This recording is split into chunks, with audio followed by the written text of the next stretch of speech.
Blue Devils win state volleyball, and now you are into the state final. Does any of that translate into the school success? Rising tide lifting all ships. Does that give your football team some momentum and some energy? I think it has to. I think the girls and boys are very competitive. That the senior group is very competitive, so they want to challenge each other and see who can best each other all the time. So I do think that helps, and they do support each other very well. So I think there's a lot of positive energy in the school, and so that really helps out with that aspect of going out and winning this game on Monday. I mean, he watches a lot of film. He watches as much or more film than my coaching staff does, and he's done that when he was in junior high, and his brother played for me. Aiden Hedstrom, he would text and call me and be like, "Hey, did you see numbers? 54. What he did on film against so and so. We're going to have to watch out for that." And I'm like, "Yes, Gage. Okay, okay." The seventh or eighth grader telling me about what he saw on film, but that's who he is. He's a football junkie. He knows. If I said, "Hey, who's number whatever on this team," he already knows them and will know some of their stats. It's incredible.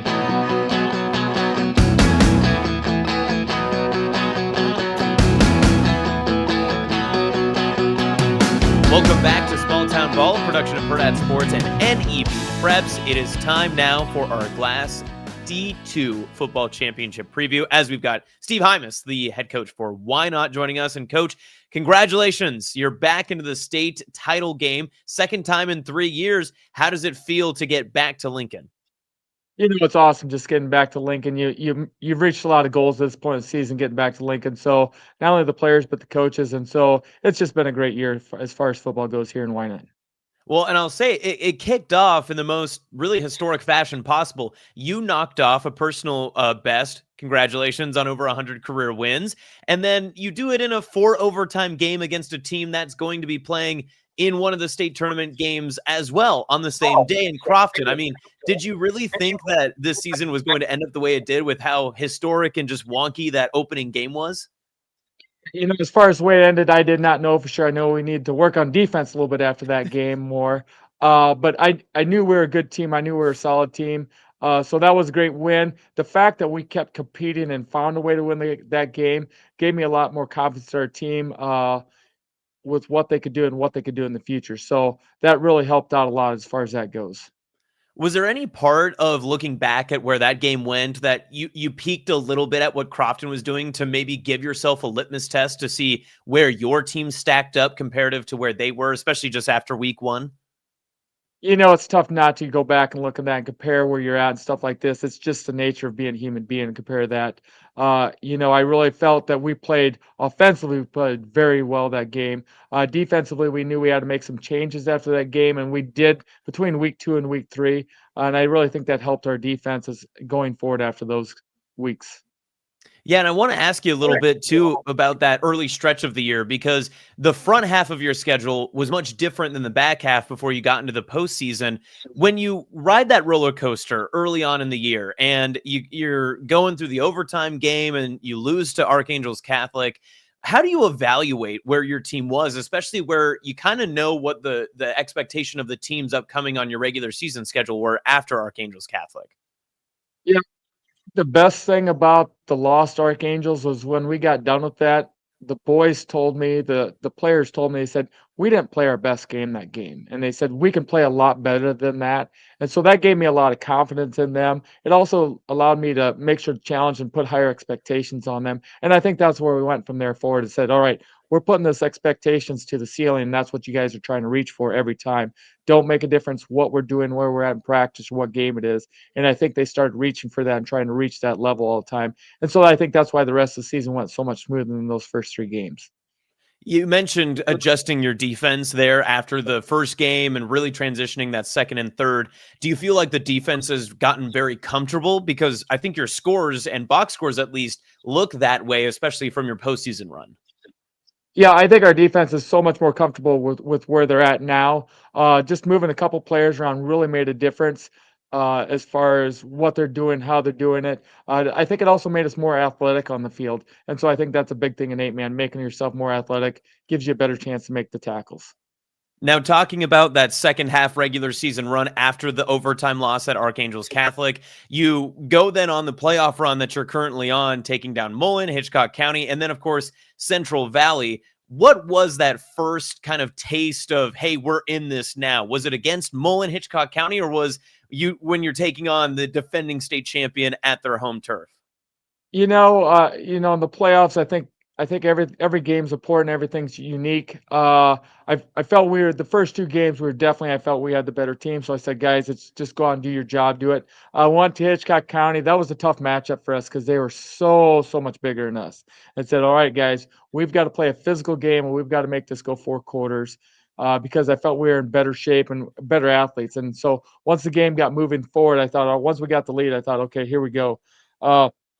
The Central Valley game was tough because we played them last year. We knew how well coached they were, how good their kids were, and how good their athletes were. That was a game that I thought we played very well. We made a couple mistakes here and there, but we played a very physical game there, and so I think that was a great feeling going into winning that game, going on to state championship. And coach, we've talked about your defense and how they've improved and transitioned from the beginning of the year, but your offense, I've been very impressed just looking from afar on the numbers of it all. You have maybe, in my opinion, one of the more balanced offenses in the state championships across all classes.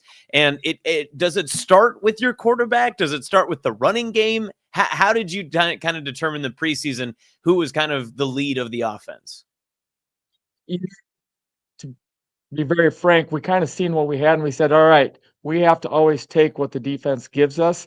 If they're allowing us to run the ball, I think we have a good enough running back and lane to run for 200 yards in a game and score what we need to. If they're stopping the run, all right, now we've got to go to the pass. And our receivers, we've got 4 of them that are pretty good. So at any point in time, I feel we've got 3 or 4 guys on the field that can break a touchdown anywhere on the field. And very few teams have that. Most time it's focused on 1 or 2 guys. And so with our ability to have 3 or 4 guys that can break a touchdown at any point in time really makes it difficult on defenses and trying to figure out what they stop. I think our quarterback, Devin Brummer, has done a great job this year. I think his best attribute that he's became at or has developed his ability to see where the defense is at and throw between the zones.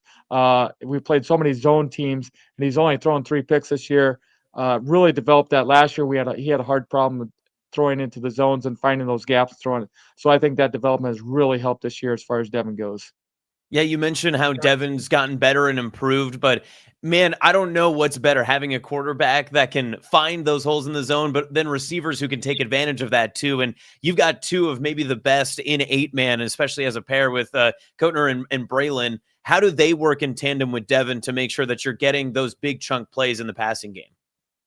A lot of that's in the offseason. A lot of that dealt with timing. We run a lot of routes in the offseason, timing and where to go, how to do it. And so as the season progresses, we don't have to work on those things as much because it's already built into them. And so that timing factor is huge. We throw a lot of short passes and say, all right, athletes, go make a play one-on-one. And with having 2 guys out there that can do that all the time, it's tough to defend because you can only put your best defender on one of them, and the other one can make a miss.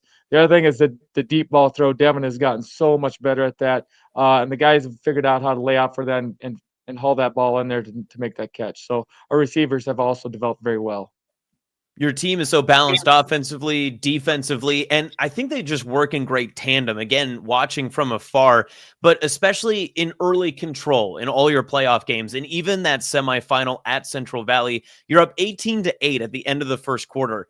How impactful and how do you get that early start to make sure that you're setting the tone for a game in which you need to be able to get to Lincoln? It's one thing that we talked about in practice a lot was leading into that week because the previous 2 weeks or 3 weeks, we didn't start off very fast offensively and feeling it out. And so we talked about that. We really worked hard. We kind of changed practice up to make sure we were working offense first. So this way we could get a better start on the game.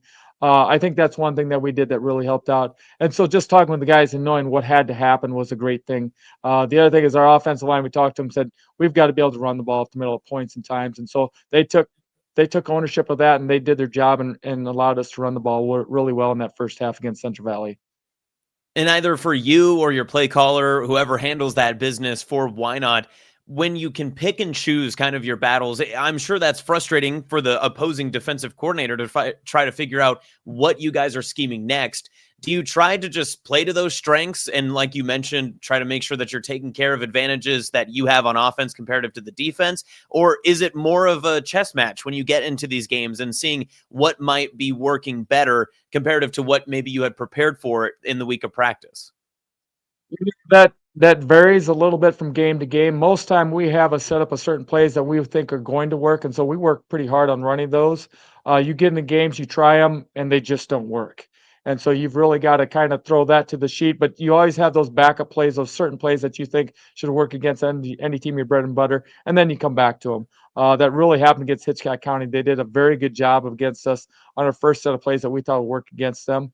And so we had to go back to more of our bread and butter, the certain plays that we've done most of the year, and we will run them, but it came back and worked that way. Against Central Valley, that was the most complete game we probably played all year, and everybody did their job. So you get a little mixture of that both between the setup plays as well as your bread and butter plays that you come into play, Paul.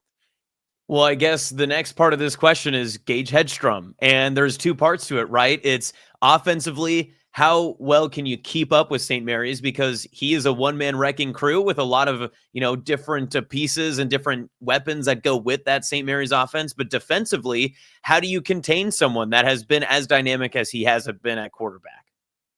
He's a very great player. I think his elusiveness is tough to judge on tape. I think that's a very good thing. I think we got to try to confuse him at times and do different things and line up in different formations, stuff like this. But he's always looking downfield. He's always looking for where his next player is, where the next pass is. So that becomes very difficult. I will give credit to St. Mary's. I think their offensive line is probably the most improved that I've seen in a long time. I watched tape from last year. Their offensive line is just so much better than what they were last year and understand how to stay on blocks. So we've really got to change some things up. We've got a gang tackle. We got to make sure we don't go too hard at him, because otherwise he'll just make you miss. But he's such a threat to throw the ball as well. He's got a good core of receivers, and they know where to go, and they know he's going to keep the play alive. So it's going to be a challenge on the defensive side of the ball this week. Is that the conversation when you gear up for a game like this? And obviously you've played some great offenses and great talented players this season too, where you tell your defense, hey, get a couple of stops and our offense will take care of the rest? Yeah, that's what we've been talking about this week. It might be the last team with the ball wins the game, but we talked about a lot of this. The guys, okay, we need to get stops and understand just because it's 3rd and 20, their offense is converted a lot of 3rd and 20. So I said, you can't stop playing. It doesn't make the down or the distance it is. You have to stay after it, because their offense is good enough to get that first down or make that score off that play. Does that help, knowing that even though your season started off in a wonky way, you have experience in these shootouts and you have experience in playing in tightly contested games where every possession will matter? I think mentally that really helps. I just think we've been in 3 games that really are 3.5, 4 games that mentally been challenges. Say, all right, we got to pick ourselves up, come back and play, and believe that, if we end up down by 2 scores, 3 scores, we still got a chance. Our offense is good enough to score every time we get the ball after that. So, yeah, I think that's a big confidence boost for our team as well. What are the similarities you've seen or have seen from this year's team comparative to that 2023 team that was the runner-up? There's some similarities, but there's actually quite a few differences in that, as far as that goes. As far as quarterback play, I think our quarterback in 23 was a little better runner, much taller kid, so he could see over top of the line real well. Really had a lot of control of the offense.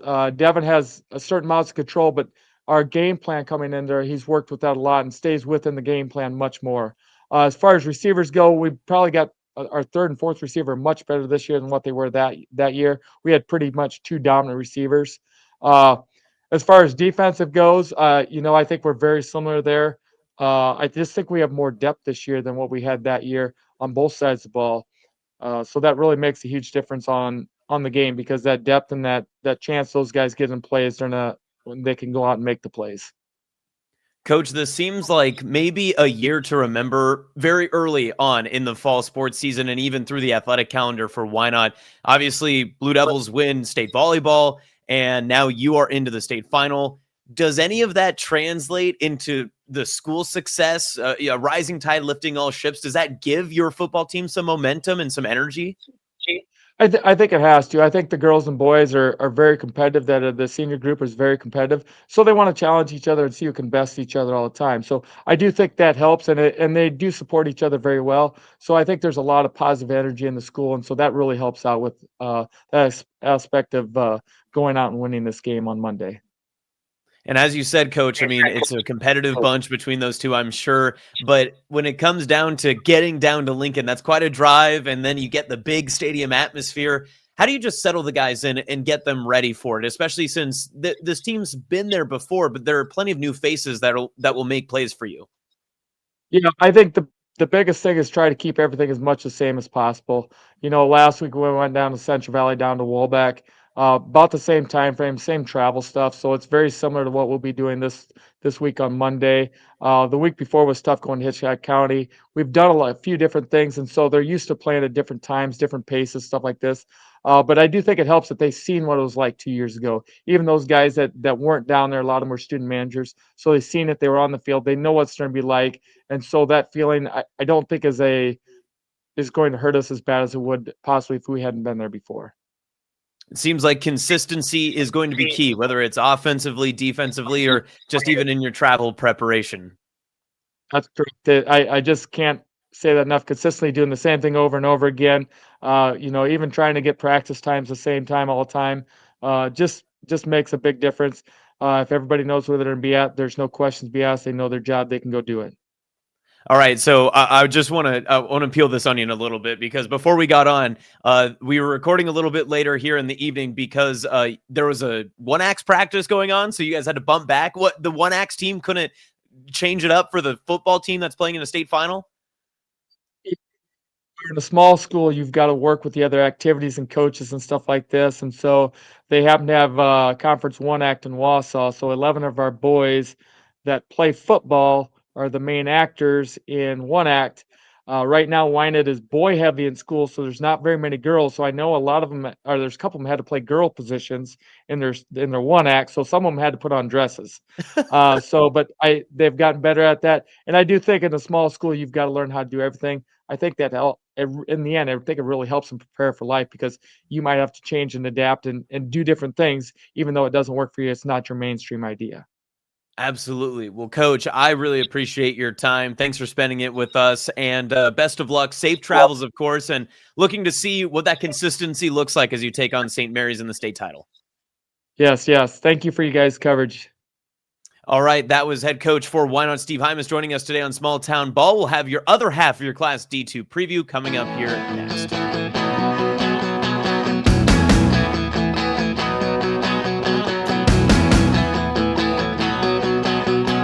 Welcome back to Small Town Ball, podcast presented by Hurrdat Sports and NEB Preps. I'm Austin Jacobsen, and it's time for the St. Mary's side of the Class D2 football final preview.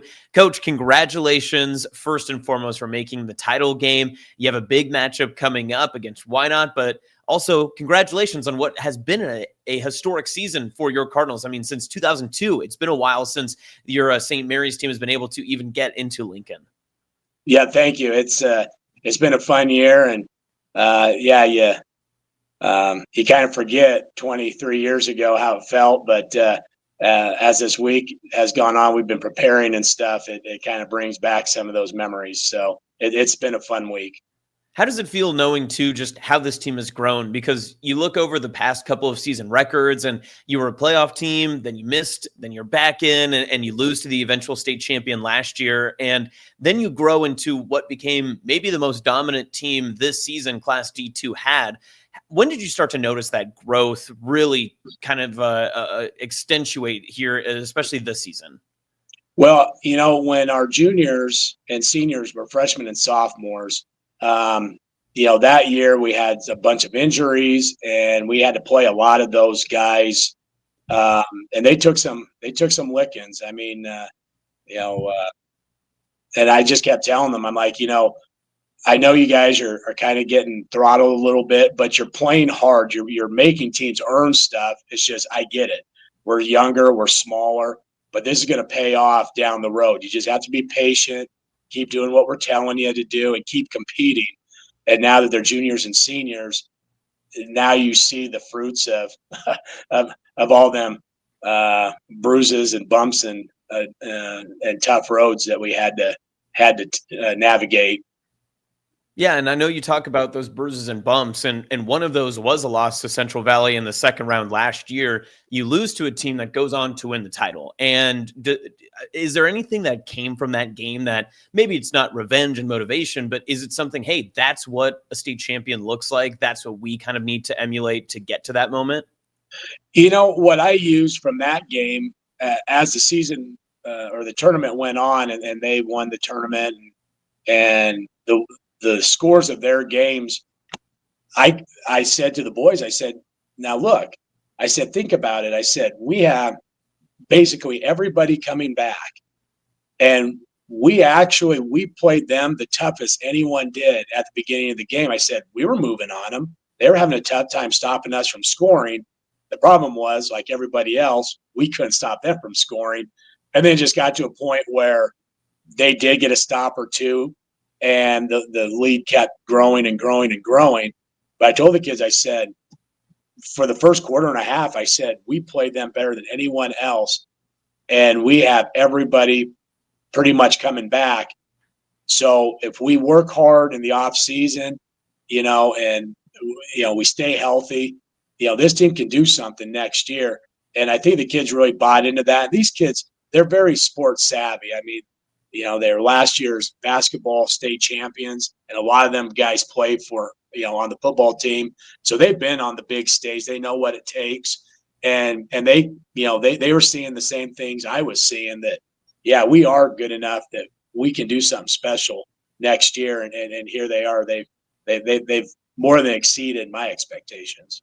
Yeah, you talk about the basketball season, and 2025 could be the year to remember for St. Mary's for sure, because you look back at the success you've had in February, March, and now here in October and November. Did any of that translate? Is it just confidence, or is it just, hey, we've got a lot of guys who know how to win, and whether it's on the hardwood, if it's on the gridiron, no matter what, when the moment comes, it's not too big for them? Yeah, these kids have played together for quite a while. So they really know each other well. They have great cohesion and cohesiveness, and they're gamers. I mean, they just love to win, and they're competitive, but yet they're still having fun doing it. I mean, they're just a fun team to coach and a fun team to watch. But yeah, I think, I always say there's stepping stones, and I think the football team last year, having some success, winning a playoff game, playing the eventual state champions tough, I think that does go into their basketball season and gave them confidence. And then they win state, and then now they bring that confidence here to this season. And I think it just kind of stair steps its way. So, I have seen the progression of the confidence and maturity with the boys. Yeah, and I want to be clear on this next question, because we can't tell the story of St. Mary's without your quarterback and dynamic playmaker and Gage Hedstrom. But from what I saw against Howells Dodge in that semifinal round, it starts with Gage, but it definitely does not end there, because you have so many talented players that are around him. How does everyone else's game kind of lift up, knowing that you've got such a dynamic playmaker and one of the best players in 8-man football at quarterback, and then just as his leadership presence on the defensive side as well? Well, I think he brings a sense of confidence to the boys. When he went out, and Logan Roberts did a great job of coming in. Berg had a great first down run, and then Logan had a really nice completion for a first down, and then Gage came back in, because I think you would have to shackle him down for him not to get back on the field. But it was third and 25, and he has that 31-yard scramble to get the first down. And I felt like that was a real pivotal play in the game. I felt the Howells Dodge kids, you could just physically see them be like, oh man, really? And our boys almost be like, okay, he's all right. He's going to make plays. He's still good enough to make plays. And then I think the game just really went in our favor from that point on. And he's truly like having a coach on the field. that he just knows the game so well, has such great field vision, field awareness. He knows his players so well. And he watches a lot of film. He watches as much or more film than my coaching staff does. And he's done that when he was in junior high and his brother played for me, Hedstrom. He would text and call me and be like, "Hey, did you see numbers, 54, what he did on film against so and so? We're going to have to watch out for that." And I'm like, "Yes, Gage, okay." Okay. The seventh or eighth grader telling me about what he saw on film, but that's who he is. He's a football junkie. He knows. If I said, "Hey, who's number whatever on this team," he already knows them and will know some of their stats. It's incredible. So when he's out there, he makes adjustments for us. I mean, lots of times, Coach Daryl Schneider, my offensive coordinator, he'll let him call plays off of his wrist sleeve. He's made adjustments with me on defense where he's like, "Hey, they're doing this. Can we move so-and-so over here, or can we change up an alignment or something?" So having him out there for the kids and for the coaching staff, I mean, it's been incredible. And how has Gage continued to improve? Because you mentioned he's always had that mentality of getting to work and watching the film and breaking down, trying to be more cerebral at quarterback. But his numbers really showcased it this year. And what's been most impressive is that as dynamic a playmaker he is, he also doesn't hurt you at all. He has only, I think, 3 turnovers total that he's given up so far this year. How do you have a quarterback and a playmaker like him offensively who's so dynamic, but yet doesn't give the defense opportunities to rip the ball away or to give momentum to the other side? Well, I think the main thing is he's a great teammate. He really is. He is a team player, to the point where there's times where he's been scrambling and we're like, run, run, run. And he's still looking for his teammates to get the ball to. He never really presses when he's doing stuff. I mean, if he doesn't take unnecessary hits, I mean, he takes what he can get. Maybe when he was a little younger, he would try to do a little bit too much. And some of that was my fault because when that rule changed where if you're out of the pocket, you can throw it out of bounds and it's not intentional grounding anymore. I should have embedded that into his brain a little bit more. Because I know sophomore year, he was running for his life quite a bit and he took a lot of unnecessary losses and hits and stuff like that. And then last year, and then for sure this year, he takes what they give him, and whether he's got to run out of bounds and get a 2-yard gain on a scramble, he'll do that where maybe before he kept dancing around and lose 15 or 20. So I think just maturity, he's been playing for so long. I mean, he's like I said, he's been my quarterback since he was in 6th grade. So, I mean, he knows our system so well.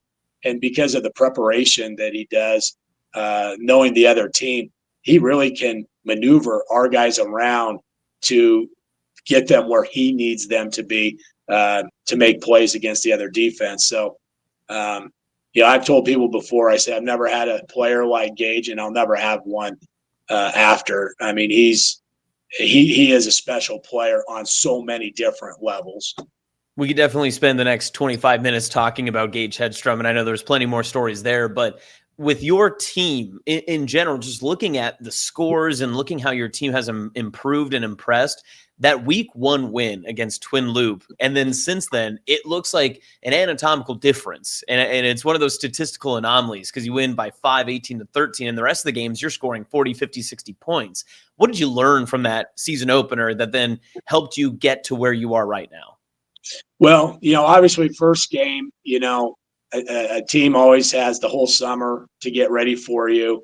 We had Lane Bybee transfer in from Dundee County Stratton, who had always been a guard, and now he's an end for us.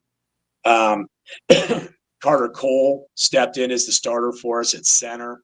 So, there were some pieces that were new that we needed a game for them pieces to get cohesive, to gel, to know exactly what we had.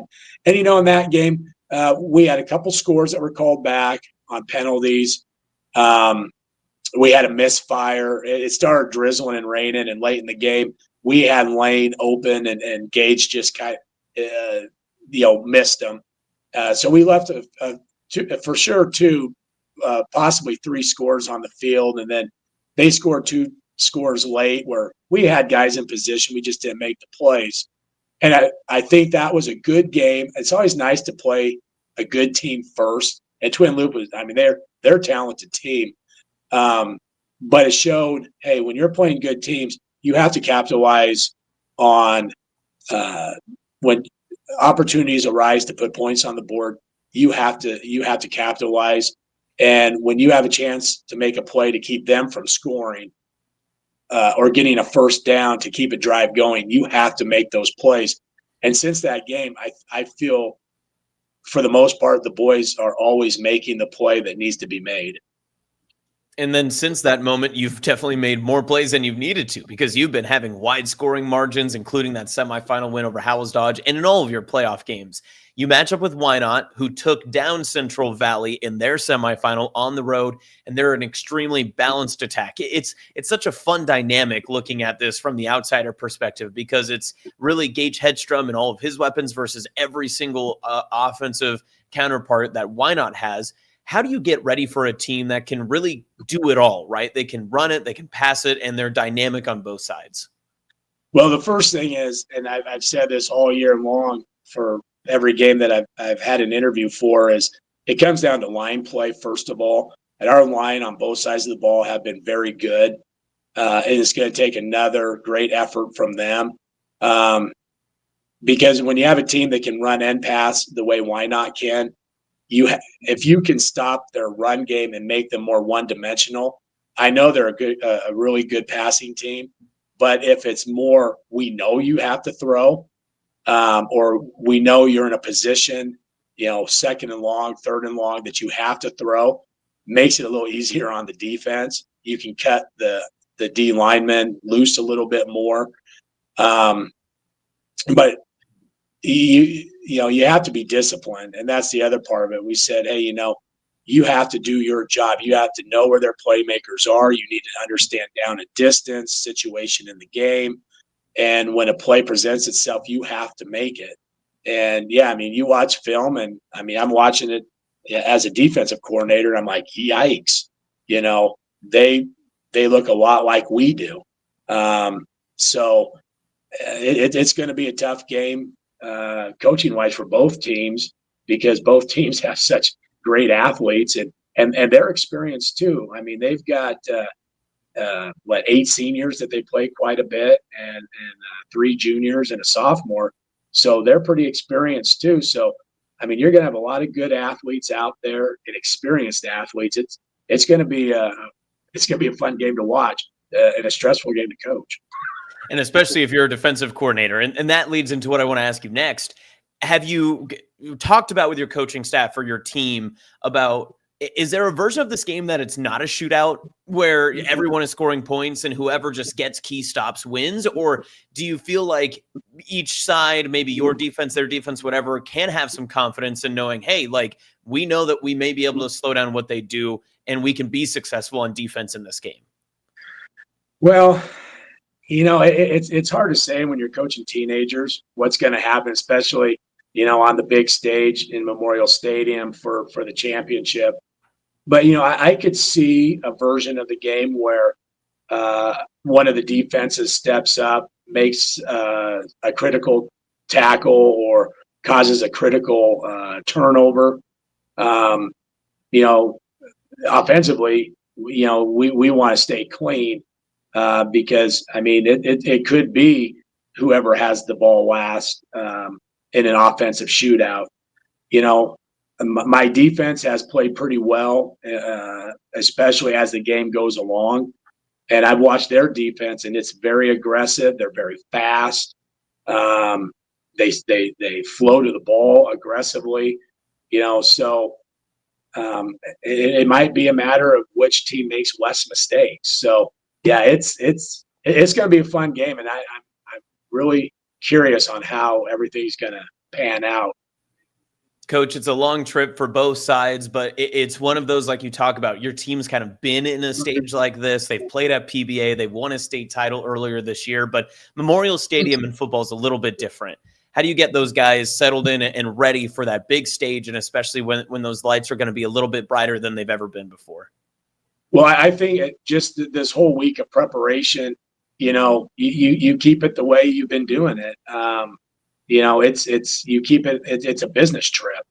We're not going to prepare any differently than we do every week. We're going to keep the same type of routine because these kids. I mean, they're creatures of routine. Once you take them out of routine, it really goofs them up.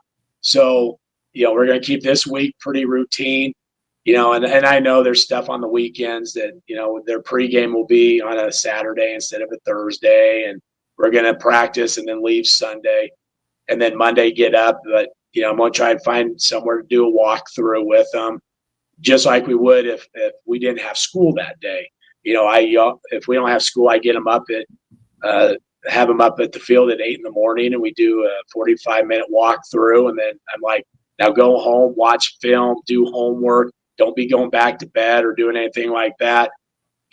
So we've dealt with times where we haven't had school and things like that. So if you keep it as routine as possible, that's always best for these young men. All right, Coach. Well, appreciate your time. Best of luck as you prepare for Wynot, and looking forward to seeing your team in action. Safe travels, and really do appreciate your time here. I know this whole media tour is it can be exhausting, but hopefully you didn't say just the exact same things everyone else has been asking you. No. Everyone has a little twist on it. So and I love talking about the boys, and I mean I could talk for another hour with you, but it's been a great season. I love these kids. They've done everything we've asked, and they've, sometimes you almost forget that you're their coach, and you're almost watching them as a fan. So it's been a lot of fun. That was head coach Tony Allen of St. Mary's joining us today. And if you're looking for more, of course, you can check out more with Hurrdat Sports and NEB Preps.